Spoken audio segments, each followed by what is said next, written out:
Howdy! Welcome to the Whiskey Butler. I'm your host, Wesley Butler, here to serve you a little whiskey wisdom. It's December, holiday time, as you can see from my festive hat here. And never fails this time of year. I get emails, I get phone calls, I get text messages from people asking for whiskey recommendations on a gift or something they're going to take to a party. First off, let me just say I'm always humbled when I get these inquiries because it means that people are actually watching or they value my opinion. So thank you all for that. But it also inspired me to do this episode where I can just give my whiskey recommendations to the masses. So that's what we're going to do today.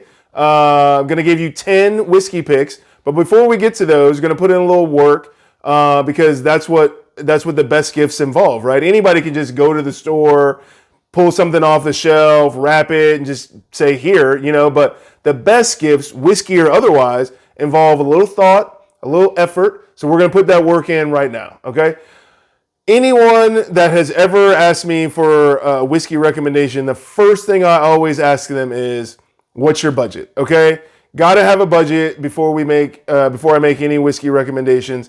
For the sake of this episode, we're going to go 35 to 100 US dollars. And I say US dollars because, believe it or not, I have gotten inquiries from folks as far as Australia. Okay. So what's your budget? Budget's very important. I mean, if you want to drop 2, 3, 4, 5 bills on a whiskey and you want my opinion on what it should be, send me an email. We'll talk. I'll give you some recommendations. Okay. Second thing I always ask is, do you know what your gift recipient likes? Do you know what their palate is? If you don't know, that's perfectly fine. It's okay to not know. But if you do know, that would be helpful because the last thing you want to do is give a peaty Scotch drinker a sweet bourbon finished in a Cabernet cask, and they're not looking to branch out, okay? So if you know what they drink, that's great. If you don't, we can work around that. So then after I ask you those two questions, then I always ask myself some questions. Is it widely or readily available, right? I got to think about what kind of whiskey is going to be on the shelf no matter what store you walk into, no matter where you are in the US or in the world, right? Like what is going to be widely available that you can order, maybe even order online and still get it within your budget, okay? Fourth thing is, what may be unique or local or something different, right? You want your gift to stand out. So is it something that maybe they wouldn't buy for themselves? Is it something they can't get where they live? Is it something that you can only get where you live, right? Like something unique or local always makes your gift stand out, makes the person that receives it feel that much better. And then the last thing is the whiskey good, right? I mean, we all want to give something that people are going to like. And I know we already talked about different palates and everything, but there are some whiskeys out there that have some classic flavors, right? Some classic flavors that appeal to a wide variety of palates out there. So we'll try and pick some whiskeys that fit into those categories. So those are our 5 things. Let's recap real quick. To recap, we have what's your budget? This episode is going to talk about whiskeys in the $35 to $100 US range. Okay. Do you know what your gift recipient likes to drink? Okay. Number 3 is what is readily or widely available. Number 4 is think about something unique or different or local that you can get them to make it stand out. And then number 5 is the whiskey good? Okay. So now that we got our 5 things, let's go find some whiskey gifts. Okay, so now we're here at Town Center Market in Riverdale, Maryland, okay? This is where I always start when I'm in a whiskey mood, I'm looking for different things. So let's go inside and see what bottles they have that could be good whiskey gift ideas.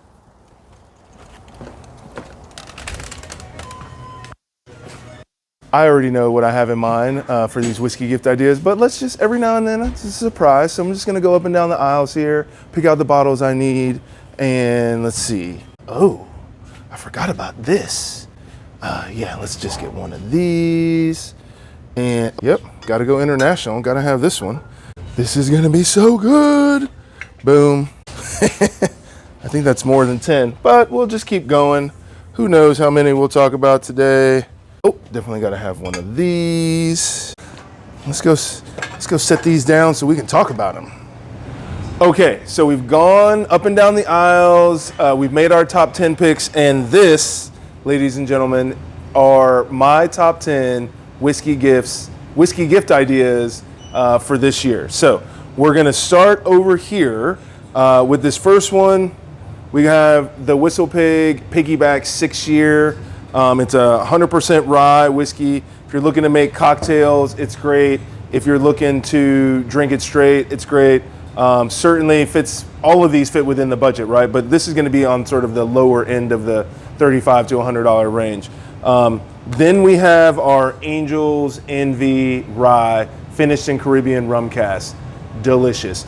I think it's finished in these rum casks for up to 18 months, so there's a definite sort of molasses taste you get in there with the rye. It's phenomenal, phenomenal. This is gonna put you on the higher end of the budget scale that we had. This is gonna be in between those. The High West Rendezvous Rye used to be a limited release, not a limited release anymore.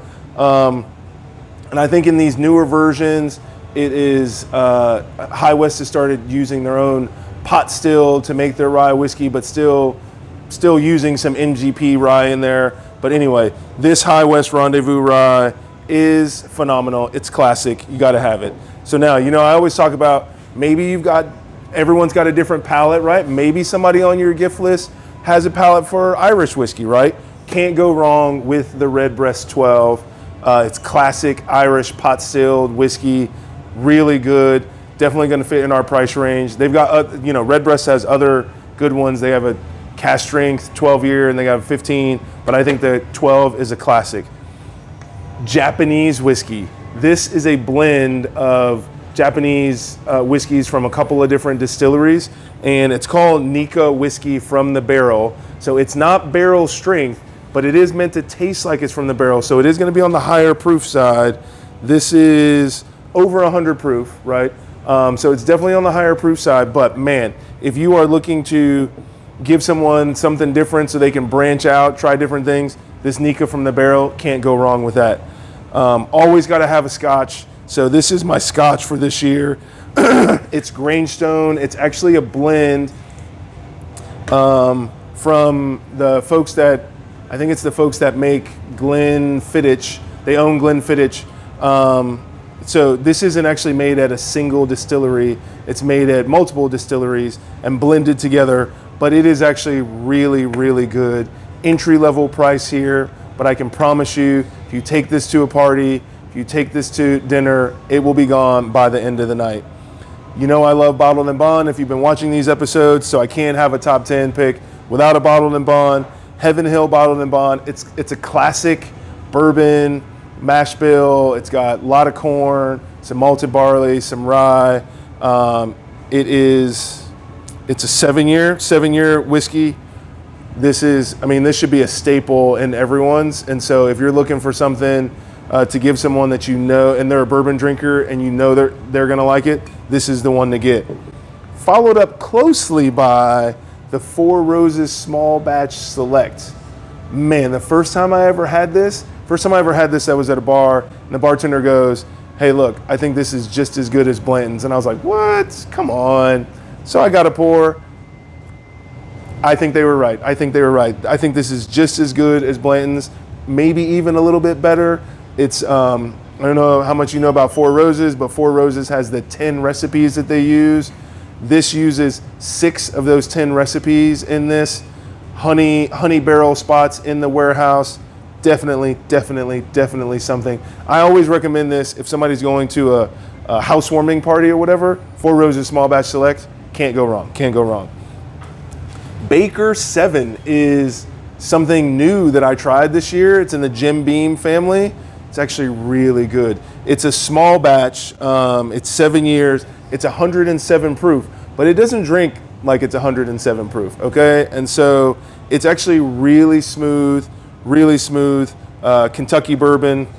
I think this will be that something different, maybe something somebody's not going to buy for themselves because they don't know what it tastes like. You can get them a bottle. They'll definitely know what it tastes like. Secret. I actually gave this as a birthday gift for someone recently, and they texted me. They said it tasted good neat. Said it tasted good on the rocks. So boom, there you go. And then lastly, for that something local, I mentioned earlier, something local, something unique.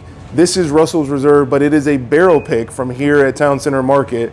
And so barrel picks, which there's a bunch of them right here you can see behind me, but barrel picks is basically you can only get the juice in this bottle from the barrel that Town Center Market picked out. So if you want to get them something that they can't get anywhere else, find a barrel pick at your local liquor store. Come here to Town Center Market. They have a ton of barrel picks, but Russell's Reserve, even if you don't get a barrel pick of Russell's Reserve would make this top 10 list. So that's why it is on the top 10 list as a barrel pick here from Town Center Market. So these are my top 10. We got Whistle Pig, Piggyback Rye, Angel's Envy Rye, High West Rendezvous Rye, Redbreast 12 for the Irish, Nika from the Barrel for the Japanese, Grangestone for the Scotch, and then our 4 bourbons here. We have the Heaven Hill 7-year bottled and bond. We have the 4 Roses small batch select. We have the Baker 7 single barrel, and then last but not least, a barrel pick here from Town Center Market of Russell's Reserve,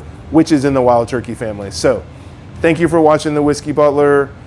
Please share, like, subscribe, tell all your friends, and go by one of your local liquor stores and pick up one of these whiskey gift ideas. I guarantee you they will enjoy. Oh, I forgot about this. All right, so the problem with the top 10 list is something's got to get cut. So we've been up and down the aisles, we made our top 10 picks, but these are my honorable mentions and still a great selection of whiskey here. If you're looking to make Christmas cocktails, this Sazerac Rye here is amazing. Elijah Craig Toasted Barrel, surprisingly good, surprisingly good. This Kikori is Japanese rice whiskey. You should definitely add that to your collection or as a gift for someone, gift to yourself maybe. You know, I always talk about something unique and local. We've got 2 Maryland whiskeys here. This is from McClintock, this Matchstick Bourbon, really good. Sagamore, I mean, I think they have a national distribution, but I don't know if you can get the 10-year. This is their new 10-year. This is really good. For all you turkey, ham, all you carnivores out there, this Jefferson in the Cabernet, the Jefferson Pritchard Hill in the Cabernet cask, phenomenal, phenomenal. I don't know how much I can say about that. I just don't know if you can find it everywhere. Again, for my Scotch drinkers out here, this Balvenie 14 is kind of like a standard. You know I love bottled and bond, so this Redwood Empire, they have 2 bottled and bonds. This is the bourbon one. They also have a rye one if you can find that out there. And then maybe if you're looking for a dessert whiskey, this Barrel Vantage here that's finished in 3 different kinds of oak, Mazzaruna, French, and toasted American oak. Definitely on the sweet side for you to drink maybe while you're eating some pecan pie or any kind of pie or some cake. So these are my honorable mentions.